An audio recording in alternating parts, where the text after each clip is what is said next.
warahmatullahi wabarakatuh. Selamat malam sahabat jiwa. Jumpa lagi dengan saya Aditya Rahma dalam acara kesayangan kita Bincang Jiwa edisi kita malam ini. Nah, sahabat jiwa seperti biasa, Bincang Jiwa selalu berusaha menghadirkan tema-tema yang menarik untuk kita bahas, untuk mengisi malam-malam kita sebelum kita beristirahat. Sahabat jiwa semua, pada kesempatan kali ini kita akan membahas tentang tema pernikahan dini. Bukan cintanya yang terlarang, namun waktunya yang belum tepat. Ya, tema ini mirip dengan lagu yang populer di tahun 2001 yang dinyanyikan oleh penyanyi kondang kita Agnes Monica ya. Itu dulu zaman saya kecil mungkin ya populer banget lagu itu dengan sinetronnya. Nah, akhir-akhir ini memang banyak kita lihat di media-media sosial bagaimana percintaan-percintaan anak-anak remaja yang bisa kita bilang kelewat batas.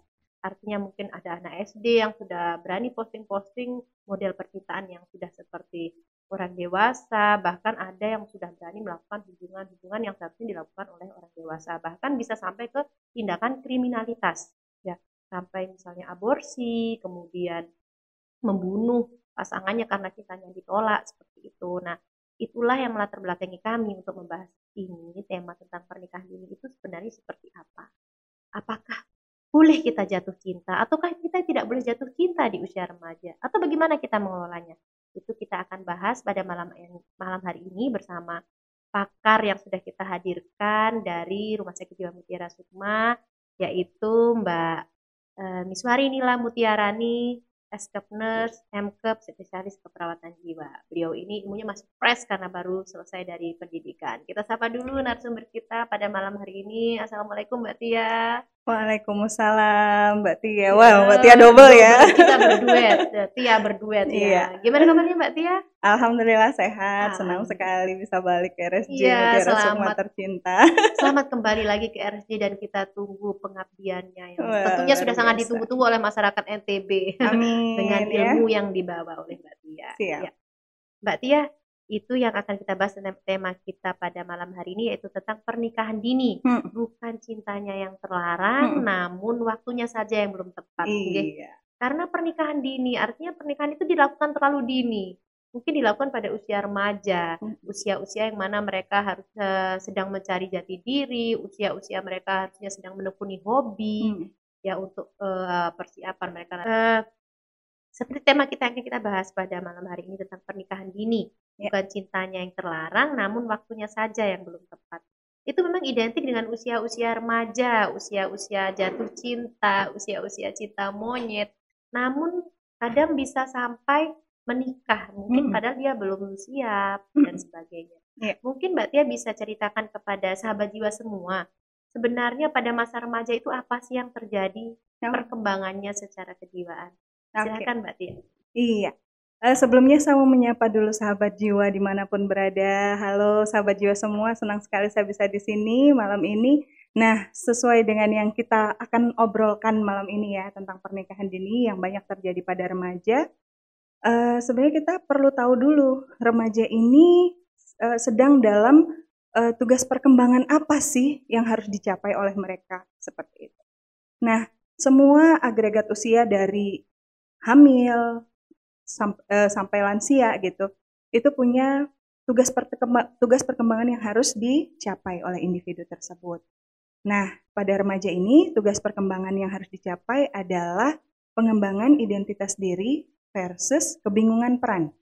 Jadi, ketika remaja tidak mampu mengembangkan identitas dirinya, maka dia akan jatuh dalam kondisi bingung terhadap peran apa sih yang harus saya lakukan. Saya kalau mau dibilang anak, udah bukan anak-anak lagi. Tapi kalau dibilang dewasa juga belum dewasa juga, gitu.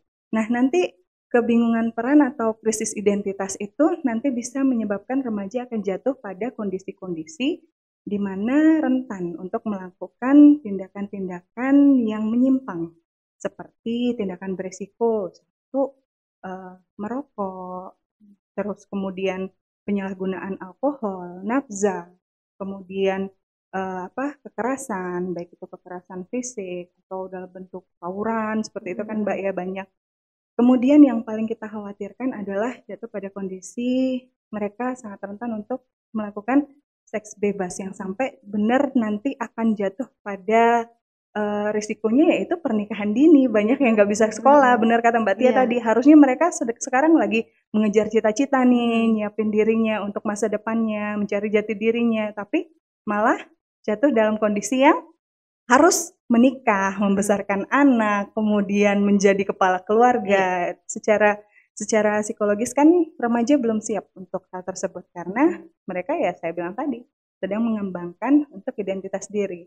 Nah, kalau untuk tugas seperti tadi yang saya bilang sebagai kepala keluarga itu kan sudah jatuh pada kondisi yang tugas perkembangan berikutnya yaitu usia dewasa muda ya, seperti itu. Iya. Jadi tadi Mbak Tia sudah menyebutkan bahwa ada tugas perkembangan remaja yaitu mencari identitas diri versus kebingungan diri, kebingungan peran. Jadi ketika yang terjadi adalah seks bebas, apakah ada tugas perkembangan yang terlewati oleh remaja tersebut? Dan kira-kira penyebabnya apa itu? Oke, kalau untuk kita fokus ke seks bebas karena dia mengarah pada pernikahan dini ya Mbak, itu tuh banyak banget faktor penyebabnya. Secara biologis, secara psikologis, secara sosial, itu menjadi faktor yang melatar belakangi seks bebas tadi. Nah, kalau bisa dibilang secara biologis kan remaja sedang sedang hormon-hormonnya pada laki-laki yaitu hormon testosteron, pada perempuan hormon estrogen dan progesteron dia kan sedang berkembang. Jadi secara seksual mereka sedang menuju kematangan seksual.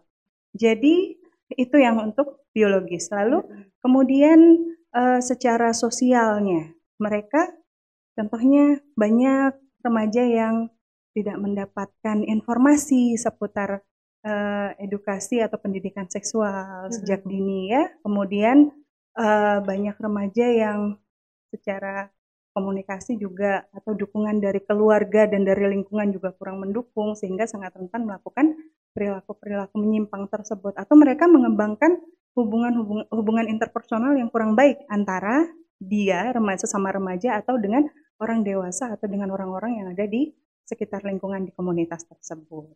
Nah, lalu secara psikologisnya banyak banget seperti contohnya pernah mengalami riwayat tidak menyenangkan yaitu seperti pengalaman pelecehan seksual saat dia usianya masih kecil, misalnya masih balita atau usia TK atau SD mungkin seperti itu.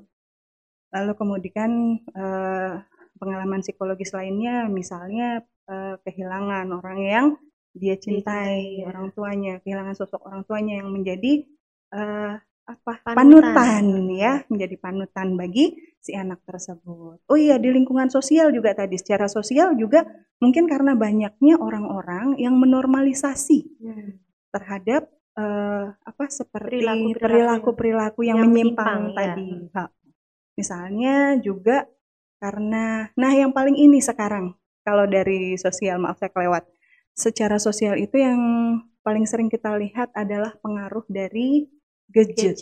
Ya, pengaruh gadget. Karena kan kita tahu remaja kita sekarang ini adalah kalau secara generation define adalah sedang berada mereka itu adalah Gen Z ya. Ya, banyak dari Gen Z dan beberapa juga yang masuk dalam Gen Alpha sehingga mereka itu dengan karakteristik yang sangat khas adalah sangat tergantung pada gadget pada internet atau informasi-informasi yang terkait dengan internet dan gadget gitu. Mereka sangat aware tentang hal tersebut. Jadi semakin terbuka akses, jadi mereka semakin ingin tahu. Jadi contohnya kayak sekarang marak banget remaja yang melakukan seks bebas misalnya itu kan keterbukaan atau akses yang tidak terbatas dari informasi tentang hal-hal yang berbau pendidikan seksual, namun kan mereka tidak bisa mencerna dengan baik ketika tidak diarahkan dengan baik oleh orang dewasa di sekitarnya. Lalu kemudian keterpaparan terhadap video-video yang kurang etis gitu ya, terhadap pornografi, itu juga bisa menjadi salah satu penyebab. Banyak remaja yang kecanduan terhadap tontonan-tontonan yang kurang etis untuk ditonton oleh mereka, sehingga menimbulkan efek kecanduan, lalu kemudian ingin mencoba. Iya. Nah, seperti kasusnya banyak ditemukan ya Mbak ya. Kemarin Iya. kasus di mana tuh Mbak? Yang kita sempat dia memperkosa temannya dengan Iya, beberapa orang, kemudian bahkan betul. setelah itu dibunuh seperti itu kan. Iya, Itu seperti ide-ide yang kalau kita di luar nalar ya. Tapi tentunya itu tidak terjadi ujuk-ujuk mereka beride seperti itu ya, iya Mbak Tia. Pasti betul. ada sesuatu Prosesnya. prosesnya sehingga mereka bisa menghasilkan pemikiran keputusan seperti itu Iya, ya. betul. Nah, itu udah banyak kan buktinya. Jadi Mm-mm. keterbukaan akses informasi yang tanpa batas juga bisa membuat remaja kita jatuh pada kondisi yang perilaku Betul. menyimpang tersebut tanpa arahan dari orang tua dan lingkungan di sekitarnya gitu. Baik, baik sekali tadi Mbak Tia, berarti kita memang faktor ada perkembangannya dari biologis, sosial, psikologis, yang tentunya kalau dari penjelasannya Mbak Tia tadi, remaja itu belum bisa menjalani itu sendiri. Tentunya ada dukungan-dukungan dari orang tua, Iya, lingkungan masih perlu sosial, dibimbing. betul, yang membimbing mereka untuk mereka bisa menyelesaikan tugas perkembangan itu dengan baik. Iya. Nah, terkait dengan seks bebas, tentu berhubungan dengan seks bebas, tentunya mungkin ada yang kita seringkan tentang sex education. Nah, itu apakah baru bisa diberikan saat mereka usia remaja atau memang sudah ada usia-usia tertentu dari orang tua untuk bisa memulai itu supaya nanti pada akhirnya bisa mencegah perilaku-perilaku menyimpang seperti seks bebas, yang mana sebelumnya tentunya mereka nonton dulu nih video-videonya. Kan nggak mungkin tuh remaja tiba-tiba tahu cara melakukan itu kalau sebelumnya tidak pernah melihat contoh atau tidak mendengar sesuatu atau tidak pernah mendengar cerita tentang hal-hal yang berhubungan dengan pornografi lah kita katakan seperti itu. Itu gimana Mbak tentang sex education itu sebenarnya? Iya. Nah, untuk sex education itu kita juga menyesuaikan ya Mbak ya dengan kondisi anak kita masing-masing. Saat memberikan sex education, kita harus memberikannya, menyampaikannya dengan bahasa yang anak-anak kita mudah mengerti. Kapan dilakukannya? Apakah pas udah SMA atau udah SMP gitu diberikan atau nunggu dia puber dulu nih. Gitu. Nah, kalau sex education itu kita bisa berikan dia sebenarnya bisa dibilang itu lebih dini sedini mungkin gitu. Dari usia 0 sampai 3 tahun kita bisa memperkenalkan anak kita tentang bagian-bagian tubuhnya. Tentang bagian tubuh yang ada di dirinya. Kemudian usia 3 sampai usia 9 tahun, kita bisa mengajarkan dia tentang di dalam tubuhnya ini ada alat-alat, maksudnya ada organ-organ reproduksi yang mana bagian tubuh sebelah mana aja yang boleh disentuh oleh orang. Dan bagian mana yang tidak boleh disentuh oleh orang. Itu kayaknya ada lagunya itu ya Mbak Tia ya. Nah, jadi bisa kita itu ajarkan, dicari di YouTube ada tuh yang mana yang ini disentuh, itu tidak boleh disentuh betul. gitu. Jadi kita ajarkan anak-anak kita mana saja bagian yang boleh disentuh orang lain dan yang tidak boleh disentuh di usia itu. Lalu di usia 9 sampai 12 tahun kita ajarkan mereka mengenai ketika mereka akan puber, nanti apa aja sih yang berubah dari tubuhnya, dari psikisnya juga seperti apa gitu. Misalnya pada laki-laki tumbuh laki-laki dan perempuan tumbuh tanda kelamin sekunder, lalu kemudian mungkin dia akan menjadi lebih sensitif karena moodnya jadi gampang gampang berubah gitu. Nah, kemudian setelah usia di atas 12 tahun, kita harus mengajarkan pada anak kita bahwa remaja itu secara seksual, secara organ-organ reproduksi sudah matang. Jadi, ketika mereka melakukan hubungan seksual itu sudah akan bisa untuk hamil perempuannya seperti itu. Lalu kemudian kita ajarkan juga mengenai penyakit menular seksual pada anak kita dan bagaimana cara-caranya untuk mencegah hal-hal tersebut. Nanti kan mereka dalam kondisi usia remaja ini gejolaknya mungkin ya, sedang wah gitu, ingin mencoba. Lalu bagaimana orang tua bisa mengarahkan mereka untuk berperilaku yang baik. Sebenarnya pada usia remaja itu mereka secara harfiah ya Mbak, aspek perkembangan psikoseksualnya mereka salah satunya adalah tertarik pada lawan jenis. Dan itu merupakan hal yang sangat wajar. Itu sudah fitrahnya remaja.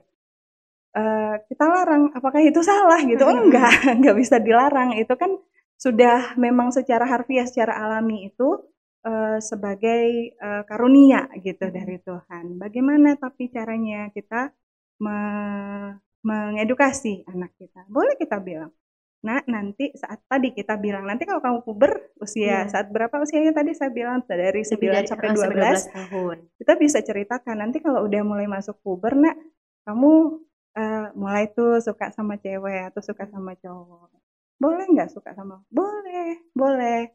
Tapi caranya yang harus tepat.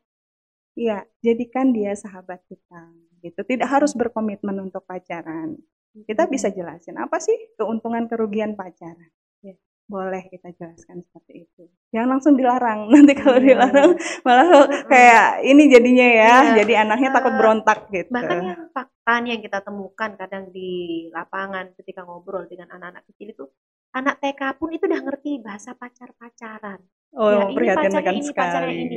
Padahal kalau kita tanya pacaran itu apa? Gitu. Bahkan mereka, saya pernah dengar anak TK, kebetulan anak saya juga pernah TK, juga pernah cerita. Pacaran itu nanti menikah.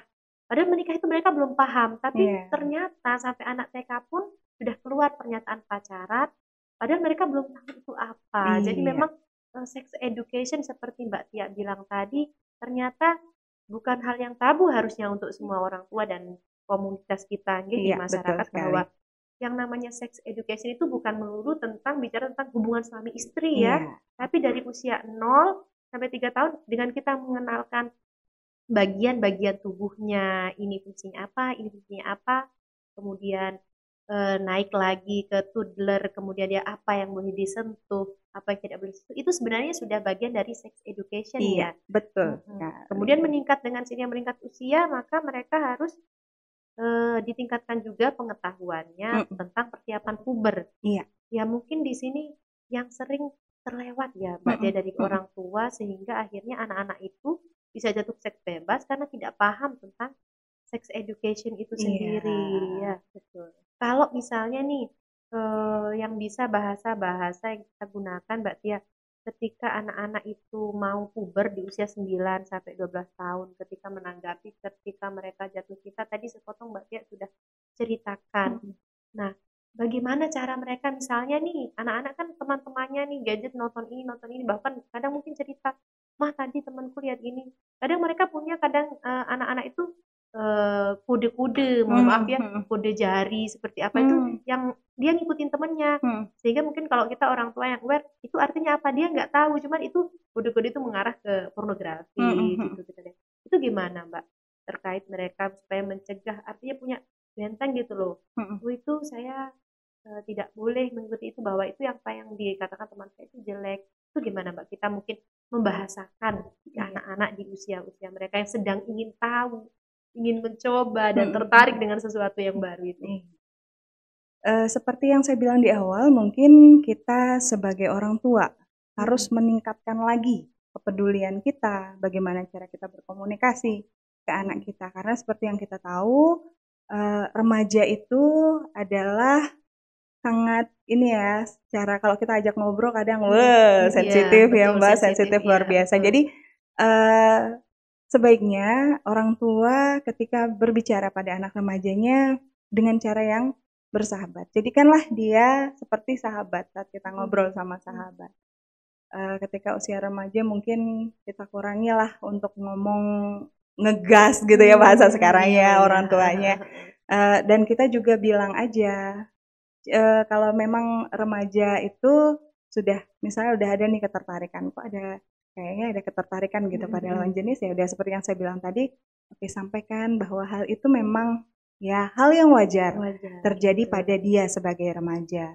Namun mungkin ibu, ayah minta supaya jaga diri baik-baik. Sampaikanlah ketika dia sudah cukup mengerti tentang apa dampak-dampak seks bebas. Misal, contoh kehamilan di luar nikah, akhirnya mereka harus menikah di usia dini. Kemudian kalau sudah menikah di usia dini itu nanti secara psikologis, secara ekonomi, sosial gitu mereka belum siap. Jadi itu juga boleh kita sampaikan ketika si anak juga sudah paham. Mungkin ya sekitar di atas usia dia sudah remaja tengah atau remaja akhir gitu Berarti ya sudah Mbak ya. puber ya, Sudah di usia SMP atau SMP, SMA. Boleh kita jelaskan seperti itu. Jangan sampai kita menjadi orang tua kayak kaku gitu berkomunikasi dengan anak kita. Apalagi hal tersebut sangat penting untuk kita sampaikan untuk mencegah pernikahan dini itu terjadi. Kita bilang nggak salah kakak suka, nggak salah kakak sayang. Tapi jadikanlah orang yang disukai itu sebagai sahabatnya. Toh nggak ada bedanya kan sahabat sama teman. Bedanya apa sih sahabat sama teman kan masih bisa sama-sama. Masih bisa tetap kasih misalnya kasih coklat. Gak ada salahnya kalau cuma kasih coklat. Tapi kita juga jelaskan batasan-batasan apa yang harus mereka jaga dalam menjalin hubungan persahabatan dengan beda jenis gitu.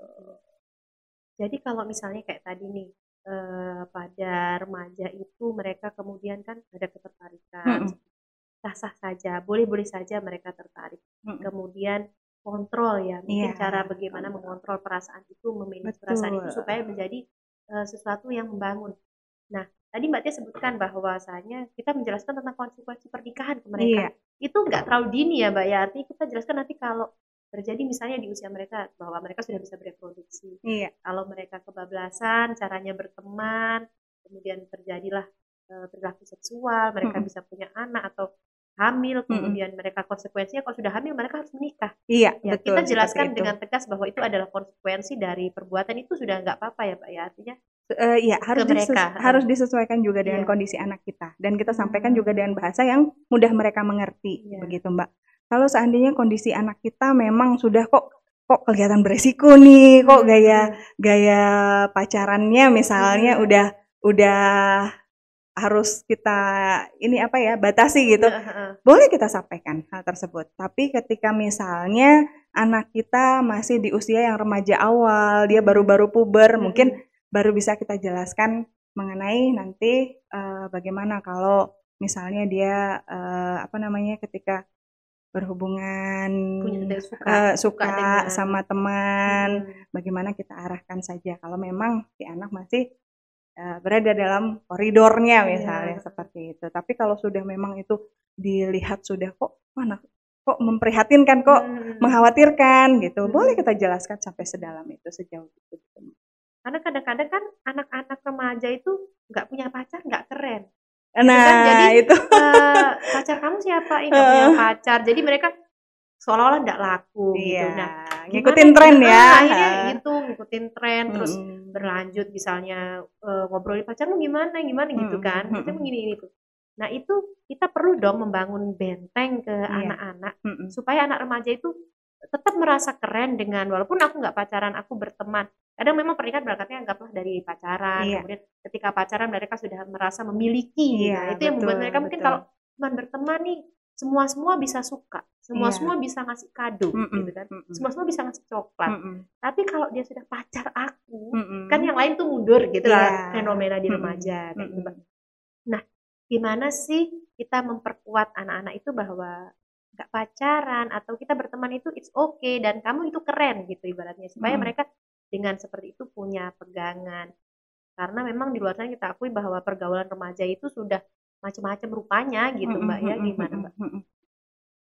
Kalau misalnya anak sudah butuh penjelasan gitu ya, bahwa kenapa sih aku nggak boleh pacaran misalnya seperti itu, kita baiknya sebagai orang tua tetap jalin komunikasi aja ya, jalin komunikasi yang baik dengan anak kita, tetap kayak sahabat aja tadi. Nah, karena kalau mereka dilarang seperti yang saya bilang tadi, kok kayaknya kesannya jadi mereka kayak disuruh-suruh gitu ya kan.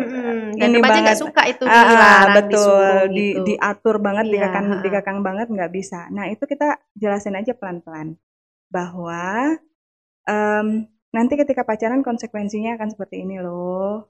Ingatkan lagi dia tentang tujuan hidupnya, cita-cita. Remaja yang sehat jiwa itu pasti sudah punya cita-cita, tujuan hidup. Nanti aku mau jadi apa? Nanti setelah kuliah, setelah SMA ini mau kuliah di mana? Pasti punya itu. Kita ingatkan lagi.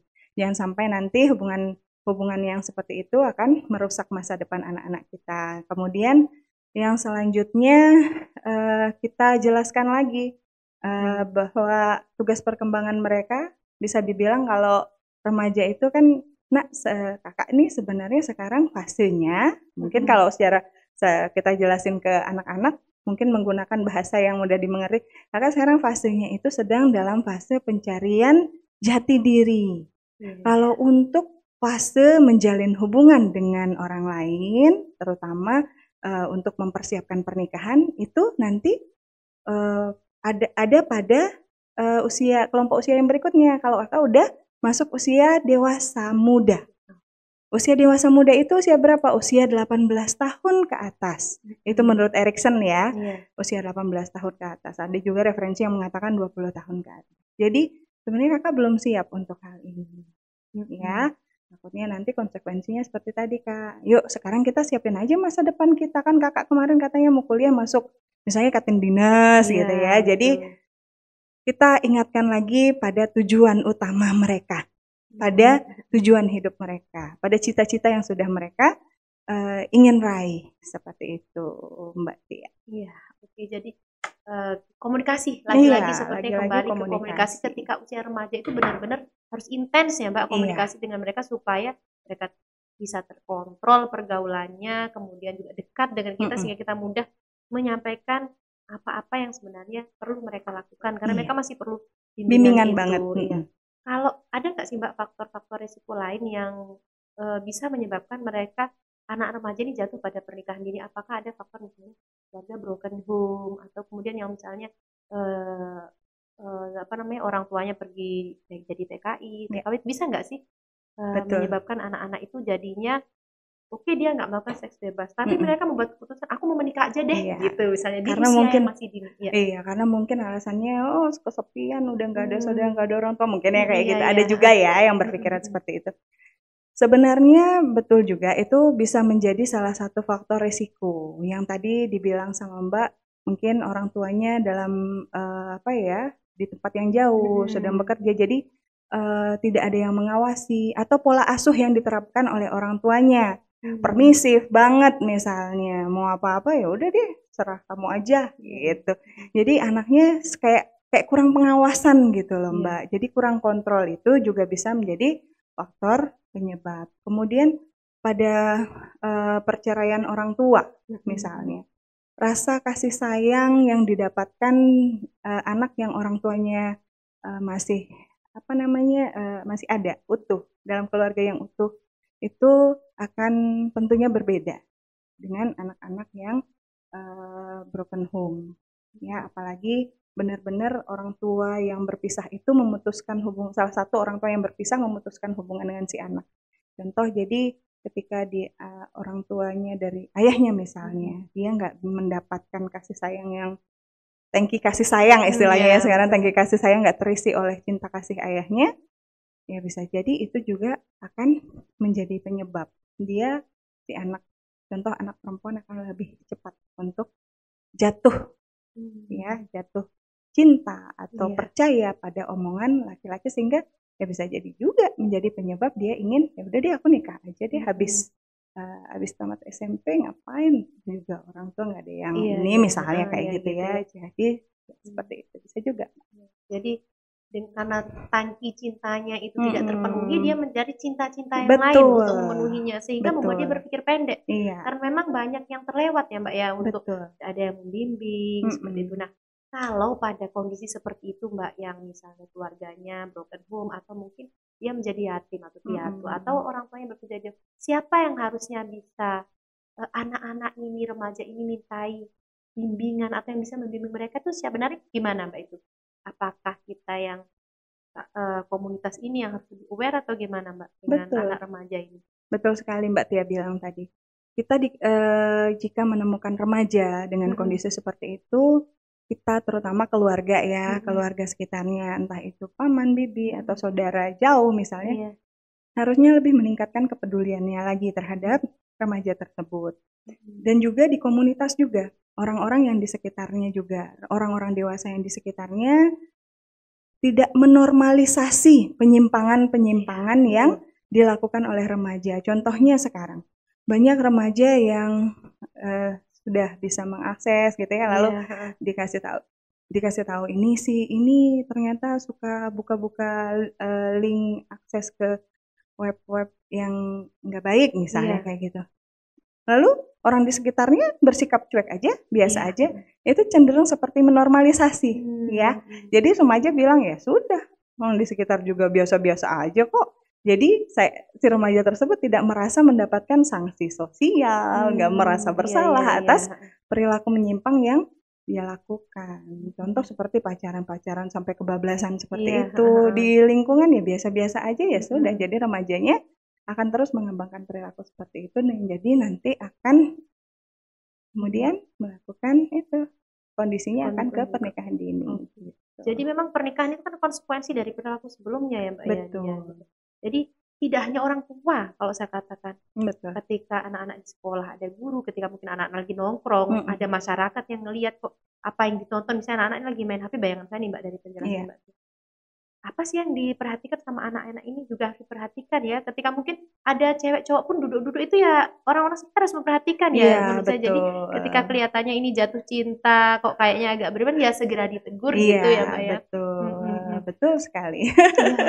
Nggak terasa setengah jam ini kita ngobrol-ngobrol tentang asik ya pernikahan dini ya memang. Karena memang anak remaja itu adalah fase-fase yang benar-benar berwarna kalau saya bilang ya. Fase-fase mereka sedang mencari identitas diri, kalau cari lagi menjalani hobi, kemudian berprestasi. Yang mana pada fase remaja itu adalah kalau untuk kita yang pada fase dewasa adalah yang paling banyak kita kenang ya Mbak ya. Jadi alangkah masa remaja kalau, masa yang indah ya Mbak ya. Jadi kadang-kala jadi tidak indah ketika terlalu dini mengambil sebuah keputusan besar itu pernikahan dini tadi. Oh iya Mbak Tia, saya juga lupa menyampaikan tadi ada beberapa hal juga yang bisa dilakukan oleh keluarga ya ketika ada anak-anaknya yang tadi mencoba melakukan perilaku menyimpang ya. Tadi lupa saya sampaikan. Itu kita bisa mengalihkan dia dengan kegiatan-kegiatan olahraga, kegiatan yang berhubungan dengan seni dan hobi. Tadi kan Mbak Tia ngomong gitu, jadi saya sampaikan ulang. Kemudian yang kedua kita juga tempatkan dia pada lingkungan teman-temannya. Kita juga kalau anak kita punya sahabat, usahakan mungkin kita berusaha mungkin kita juga bersahabat dengan anak kita. Betul. Kemudian selain itu adalah kontrol orang tua yang paling penting. Nah, zaman sekarang pada Gen Z ini kan supaya kita bisa mengontrol akses apa sih website-website apa yang diakses, aplikasi-aplikasi apa yang kita bisa mengontrol anak kita dengan sebuah perangkat lunak gitu untuk bisa mengetahui aktivitas dia di internet atau di gadgetnya seperti apa. Berarti orang tua juga nggak boleh kalah ya? Nggak boleh kalah, harus lebih pinter ya. Tetap mengikuti update. Jadi jangan sudahlah zamannya anak-anak gitu ya nggak boleh ya. Jadi itu demi anak-anak juga ya mengarahkan mereka. Iya Mbak, mungkin bincang jiwa kita yang sudah 30 menit kita ngobrol, Mbak Tia mungkin ada closing statement sebelum kita mengakhiri bincang jiwa kita dengan tema pernikahan dini. Bukan cintanya yang terlarang, bukan cintanya yang terlarang, tapi waktunya belum. Gimana Mbak? Oke, makasih Mbak Tia. Sahabat jiwa dalam menghadapi remaja, orang tua, tentunya orang keluarga juga di sekitarnya serta lingkungannya harus mengambil peran untuk menjadikan remaja kita remaja yang sehat jiwa raga. Bukan hanya orang tua saja, tapi orang-orang yang di sekitarnya ya. Seperti tidak menormalisasi tindakan-tindakan menyimpang yang dilakukan oleh remaja tersebut. Supaya mencegah remaja melakukan tindakan menyimpang yang mengarah pada seks bebas dan kemudian pada pernikahan dini yang merusak masa depan remaja anak-anak kita tentunya. Terima kasih Mbak Tia. Itu luar biasa, menarik sekali berbincang dengan Mbak Tia. Sepertinya 1 jam, 2 jam aja nggak cukup ya, mungkin seperti konseling dengan Mbak Tia nih. Kalau kita mau ngobrol apalagi dengan anak remaja ini ya. Jadi bisa kita bilang Mbak Tia ya dari kesimpulannya Mbak Tia tadi bahwa untuk kita membesarkan seorang anak itu butuh komitmen dari satu kampung, sama-sama memperhatikan mereka. Seperti kata psikolog Ibu Elisman ya, bahwa semua harus terlibat supaya komunitas itu menjadi, di komunitas itu anak-anak remaja itu bisa tumbuh dengan baik, tumbuh dengan sehat ya. Kemudian tugas perkembangannya bisa terpenuhi. Iya, baik Mbak Tia. Mungkin itu dulu untuk sesi ngobrol kita pada malam hari ini. Di lain waktu Siap. kita bisa lanjutkan lagi dengan tema-tema menarik lainnya di Bincang Jiwa. Iya. Baik sahabat jiwa semua, tidak terasa 30 menit sudah kita ngobrol. Kami dari kru yang bertugas pada malam hari ini mengucapkan terima kasih atas perhatiannya. Mbak Tia juga terima kasih Iya, atas ilmunya yang sama-sama. sudah dibagi sharing-sharingnya. Jangan kapok Sama-sama, hadir lagi di ya. Bincang Jiwa Mbak ya. Oke, kami pamit undur diri pada malam hari ini. Sampai jumpa lagi di Bincang Jiwa berikutnya. Assalamualaikum warahmatullahi wabarakatuh. Bye.